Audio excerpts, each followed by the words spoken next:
Gentlemen, a lot of people have been waiting for this night, so let's get going. The issue is the American people should speak. You should go out and vote. You're in voting now. Vote and let your senators know how strongly you feel. Vote now. Are you going to pack the Make court? sure you, in fact, let people know you're a senator. I'm not going to answer the question. Why would you answer that because question? the question is the question is Justice, radical left. Will you shut up, man? Listen, who is on your list, Joe? The second subject is COVID-19, which is an awfully serious subject, so let's try to be serious about it. My question for both of you is, why should the American people trust you more than your opponent to deal with this public health crisis going forward? In this case, the question goes to you first, sir. 2 minutes uninterrupted. Good luck. 200,000 dead. As you said, over 7 million infected in the United States.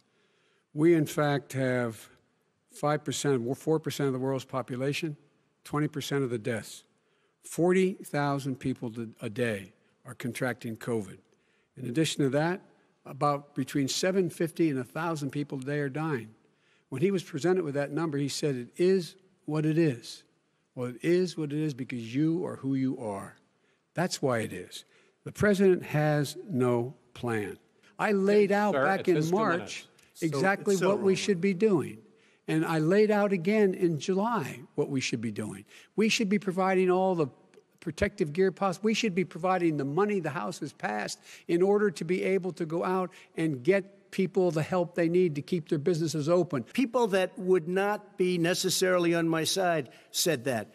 President Trump did a phenomenal job. We did. We got the gowns. We got the masks. We made the ventilators. You wouldn't have made ventilators. And now we're weeks away from a vaccine. We're doing therapeutics already. Fewer people are dying when they get sick. Far fewer people are dying. We've done a great job. The only thing I haven't done a good job, and that's because of the fake news. No matter what you say to them, they give you bad press on it. It's just fake news. President Trump, you have begun to increasingly question the effectiveness of masks as a disease preventer. And in fact, recently you have cited the issue of waiters touching their masks and touching plates. Are you questioning no, I think the masks efficacy are okay. of you have masks? to understand, if you look, I mean, I have a mask right here. I put a mask on, when I think I need it.